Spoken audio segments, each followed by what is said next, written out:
রাধে রাধে বন্ধুরা, রান্ধুনি তনুজা চ্যানেলে স্বাগতম। তেল গরম হয়েছে, একটু কালি জিরা সম্বাদ দিলাম। আজকে ঝিঙ্গা আলু টমেটো দিয়ে রেসিপি দেখাবো, চচ্চড়ি। বহুদিন হয়েছে শ্রাবণ মাসটা নিরামিষ খেয়েছি, আজকে একটু পেঁয়াজ দিয়ে বানিয়ে দেখাবো। কালি জিরাটা সম্বাদ দিয়েছি, কালি জিরার সম্বাদ। তেল গরম হয়ে গেছে, টমেটো আলু ঝিঙ্গাটা ঢেলে দিব। প্রায় 1 মাস উপরে হয়ে গেছে পেঁয়াজ রসুন খাওয়া হয়নি, মাছ মাংস খাওয়া বন্ধ। ভালো লেগেছে, খারাপ লাগেনি। নিরামিষ খুব ভালো লাগে, অপূর্ব লাগে। হলুদ নমক দিয়ে, হলুদ আর নুন দিয়ে একটু লাড়াচাড়া করবো। তোমরা তো সব জানো বন্ধুরা, ঝিঙ্গার থেকে অনেক জল বেরোয়, নুন দিলে জল বেরোয় যায়। এখন 2 মিনিটের মতন ঢেকে রাখবো। ঢাকনাটা খুলে দেখব, কতগুলি ছিল, অল্প হয়ে গেছে। দেখবো আলুটা সিদ্ধ হয়েছে কিনা। সিদ্ধ হয়ে গেছে, আর কিন্তু আরেকটু সিদ্ধ হবে।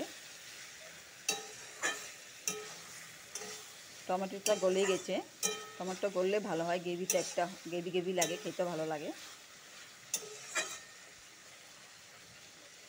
এখন সর্ষার পেস্ট, পেঁয়াজের পেস্ট, টমেটোর পেস্ট, কাঁচা লঙ্কার পেস্টটা ঢেলে দিব।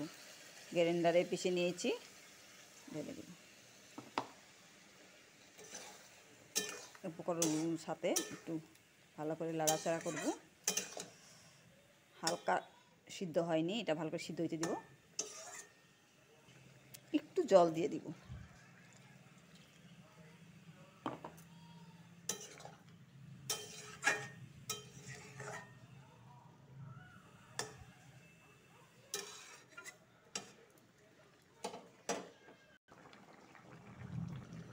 দেখো বন্ধুরা, হয়ে গেছে। এখন আলুটা দেখবো সিদ্ধ হয়ে গেছে কিনা ভালো করে।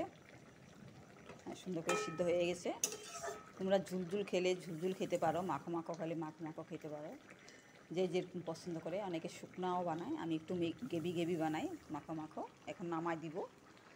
আর ধনিয়া পাতা বাড়িতে থাকলে ধনিয়া পাতা কেটে ছোটো ছোটো করে ঢেলে দিবে, খেতে আর আলাদা অন্যরকম টেস্ট হবে।